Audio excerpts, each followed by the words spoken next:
Welcome back to the Mentor Roulette grind. This time, we're playing Samurai on a Wednesday after the daily reset. And while we did not get a lot of variety in types of duties, we did get at least 10 distinctly different duties, so that's something. With that said, for duty 1, we went to Teenage Mutant Ninja Turtles. Wait, no, wrong franchise. Anyway, not that exciting a samurai with exactly 3 attack buttons, but we went through it quite smoothly. For duty 2 and 3, we're going to some of the Dawntrail raids, timestamp to skip those if you like. With that, we went to M4N, Wicked Thunder, and awkwardly, I had not yet upgraded my samurai gear very much, so I was working with an average of about 695. I told myself it would probably be fine, as we landed pretty much dead last for the entire fight regardless of what I did. This was not helped by the fact that I goofed up my rotation quite significantly rather early in the fight and got myself confused. I didn't outright ruin the rotation, but it sort of broke apart in a way where I wasn't sure how to work it beyond complete freestyling it. In an uncoordinated group, this is a minor concern since if raid buffs aren't aligning anyway, then I can't do much to align my damage with buffs. Despite everything, we skipped a decent part of the fight, with the whole second wing phase not happening at all. For duty 3, we went to M3N, Brute Bomber. Note to self, if this is what we're doing, I should fix my gear. On a more fight-specific note, throughout the fight, Gulten and Yaten were immensely convenient for short cooldown mobility. Each lariat, I could almost always either dash up to Brute Bomber when he was done, or backstep halfway and use NP while running him down, so it didn't feel nearly as painful as it could be.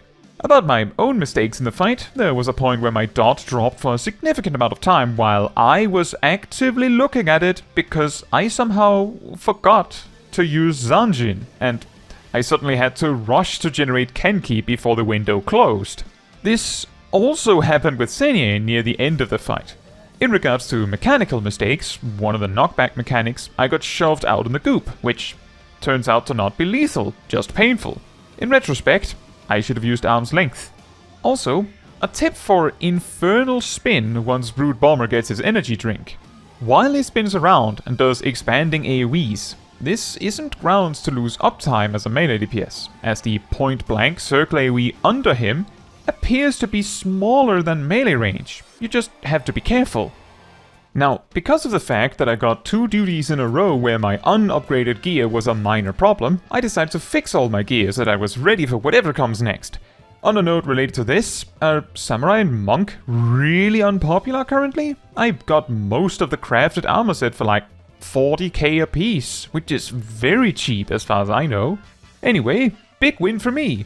Now, hopefully I didn't upgrade all this gear only for the rest of my duties to be guild hests or otherwise content where it doesn't make a difference. Right? What? Duty 4 is the guild hest pulling poison Posies? Shoot! Anyway, not much special happened here. The poison clouds are mildly scary due to the sheer damage they can do, but is otherwise no big deal. For duty 5, I was a 6-minute replacement in Corbett Factory. On the ad intermission on Engels, I discovered that apparently Samurai is a tank, because it's either that or my group's tank is missing. Wait, where is our tank? Flirting with other groups' ads? Get over here! In hindsight, I should have let them know this was a problem immediately, because this later caused problems for me specifically. On a more general note, I think the news about Megaishi spam Samurai style is quite entertaining, in a freestyle rotation at least. Now, on the final boss, we also have an ad intermission, and you may be wondering how long it took for my team's tank to realize that it mattered which pack they were fighting. That's right, they arrived right about here, where I already have the tank buster. Anyway, speaking from the afterlife, aside from that, the duty went fine. For duty 6, I was a 1-minute replacement in Puppet's bunker, and if you ever wanted to see what it would look like with a spectator mode for a boss, check this out. We get in, and it seems Alliance A is missing a tank and a Viper up here with us. C is missing me and a Reaper. Hopefully they can make it through anyway with 1 tank less than they need. The first mechanic we see is the spinning knockback blasts, and it takes down C's Sage. A bit later, the ad flybys take out B's tank and a red mage. Fortunately, the fight takes so long between mechanics that there is time to recover after each thing that happens. A bit later, B's Pictomancer dies to what I can only guess was slipping off the arena. A bit later than that, we have the enclosing beams and a summoner goes down. And then we have the spinning knockbacks overlapping with flybys, which would be this team's nemesis if I were to guess. Yep, B's Black Mage goes down to the flybys, and 4 players go down in the same team to the spinning knockback. And that is all for this one. As a result, I guess, of the difficulty of the fight, 2 players leave from B. However, one of the replacements, the summoner, knew me, so hello and a good day to you. The rest of the duty went decently well as expected. For Duty 7, I was a 0-minute replacement in Royal City of Rabanastre. Turns out I am simply the, okay I guess I'll do it, for all the long alliance raids this time, huh?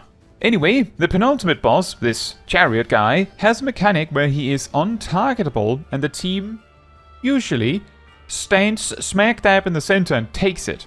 Incidentally, you can sidestep it. You just need to know where he's coming from before you do, which means the opposite of what I did.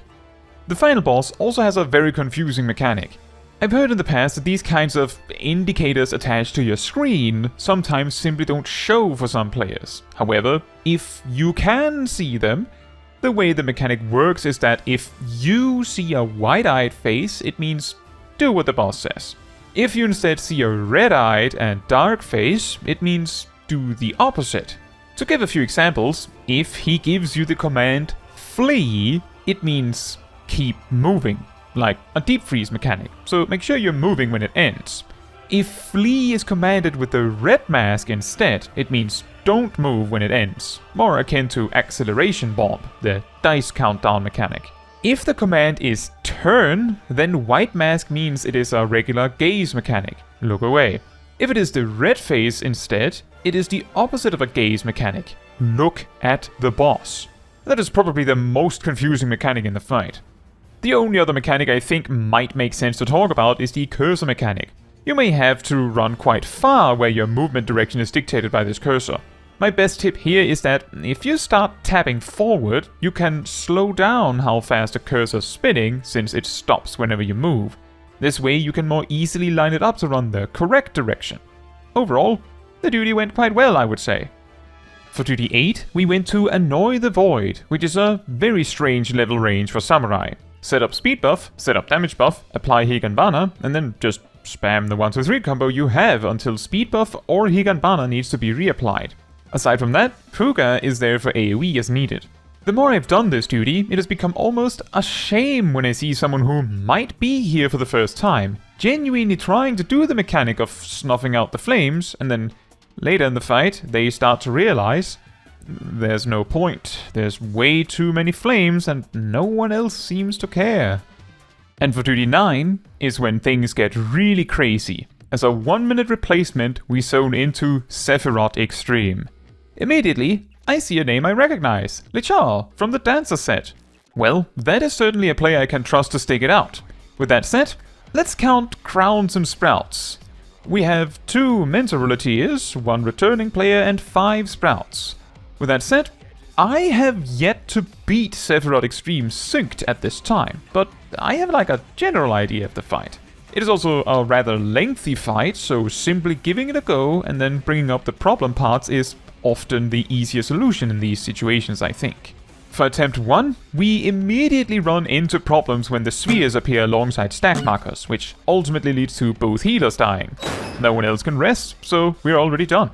I go over how we need to make 2 stacks. Lichar adds that the stacks give physical vulns, so we need 3 players in one stack, 4 in the other. Leave the main tank out of it. We also have a brief conversation about what a stack marker is. Second attempt, we still have trouble with the stack markers, but we get through, able to continue. However, the next big mechanic is a lot of spread markers, while Sephirot winds up to cleave half the room, which takes out both healers. Again, we go down. I both reiterate the stack marker situation, and then explain that we need to get behind Sephirot when he gets in that stance, and also remind everyone to try and make space for each other. Lichar adds that maybe there's a way to influence where he will face for the mechanic, but that's where this thought ends. Attempt 3. This time, no one dies to the stack markers, and no one dies to the spread markers and room cleaves, so this time we make it to the end phase, which is relatively simple. Jumping straight to phase 2. The first thing that happens in this phase is that the floor flashes, which was that about a second later, spikes will pop out of the ground. Too difficult to explain in the middle of the fight, so both healers and some DPS go down. In the interest of having something to show everyone after we wipe, we continue a bit further. We talk about the flashing floor, that we have to stand in the center and move when the flash happens. Then we talk about the orange and green buffs. The orange buff makes you nearly immune to physical damage but weak to magic. The green makes you nearly immune to magic but weak to physical. Sephirot will alternate between physical pillars to soak, then green lasers to block, then physical pillars again, so pretty much everyone has to be awake and helping. Attempt 4, things look good, but on the half-room cleave, the healers go down. A quick wipe and go again. However, at this point, I realize our ninja is using single-target Dotton, so I advise them to use Raiton instead. There simply isn't time to teach someone how to play their job in detail, so I leave it at that. Although, I am uncertain if they were using Suiton much. As I've said before, teaching someone their job and a duty, focus on one thing, else it'll just overwhelm them. Pull 5. This time, everything goes well with not a single death as we go to phase 2. This time, only one player goes down to the spikes, and as we're given 4 magic debuffs and 3 physicals, this is manageable if everyone works together. First, stand in the half of the room that matches your color, no deaths. Then the pillars, our unmarked player goes down. Then the green magic lasers, we lose a tank and a healer. And that means we have only 1 physical debuff alive, which means rocks fall, everyone dies. After the wipe, I go over the things we saw again. 6th attempt. We both have a death to the stack markers and deaths to the spreads, but we manage to recover and get back to phase 2. Damage isn't the problem so far, so just as long as people are alive for the mechanics, we can learn. This time, no one dies to the spikes, but one player dies to the half rooms afterwards, which is a disaster as they're a magic debuff carrier. Somehow, no one dies from the lasers though. We make it with the entire raid standing to the second set of half rooms, where someone else dies. Immediately after, total disaster as the next mechanic happens. Spiky tether earthshakers with spikes happening too. The players that get tethered have to get away while also moving out of the center due to cone attacks. When the ground flashes, everyone has to move from spikes as well. We also see the triple knockback mechanic after this, and I don't even realize that tethers requires you to also get away until I see Adonis run away with it and it turns purple. I go over the mechanics I saw some players had trouble with and then explain the few new mechanics. Pull 7, we get to phase 2. No one dies to the spikes. 1 dies to the half rooms, it's a magic debuff. 1 physical debuff dies from getting squished by orbs. Somehow, no one dies to the earthshakers or the spikes, although some got hit. Unfortunately, we have a healer help with a pillar after the debuffs end, and this is when we learn that there are spikes happening just as the knockbacks start. Despite the attempt already being over, we force our way forward to see as much as we can, including a heavy knockback across the room and the storm of words ad that must be killed. I mentioned that the debuffs end right after the second half room thing. We also talk about needing to bait the spikes just before we get into position for the triple knockback, and also briefly mentioned the importance of these storm of words. This is, however, pretty much our last chance, as an attempt after this one will not have enough time to actually finish the fight. So let's take it step by step. Attempt 8. At the start, Sephirot alternates between auto attacks and raid wides. The third time he does the raid wide, he instead summons spheres and hands out 2 stack markers. Notably, there are 4 spheres, leaving 1 specific quadrant of the room relatively safe, so we run that way. 1 goes closer to the boss, 1 further away. Due to the placement, however, the main tank ends up with the vulnerability debuff, which causes them to go down. We manage to recover while Lichar takes the tank busters instead. Then, the half-room cleave comes with spread markers, and we lose a healer. Almost 2, as well as our ninja, just as the ad phase begins. Our healers are doing an amazing job of saving those we can yet save, while also sneaking in raises. The ad phase could probably have been dealt with slightly more neatly, but as it never ended up being a problem, it was never something we worried about. The party is all back on their feet in time for the phase change. The raid wide lands, we heal up, and everyone successfully dodges the spikes. We get our debuffs, and everyone manages to stand correctly for the half rooms. The pillars are dealt with properly as well. The laser beams are stopped properly, so still no deaths. Another set of pillars are dealt with properly, and for the second half rooms, everyone's still alive. Next comes the Earthshakers, which takes down Persia and Enel, and the spikes also tear into 3 of us. The laser blasts that follow are manageable, and then we have more pillars, soaked by just the tanks. Great. Another half room that is nowhere near as scary now. And then comes the bait and then knockbacks. 3 players go down immediately, and everyone left alive got sniped by spikes as well. A 4th player also landed straight in the sphere and dies as a result. Our second healer falls off with a second knockback and the run is doomed. With only me and the tanks left standing, we keep trying. Another set of Earthshakers dealt with just barely. Another set of spikes, and no one gets hit. Another set of pillars soaked by the tanks. Another set of half rooms as Adonis uses Clemency to heal the Char. And then comes the super knockback.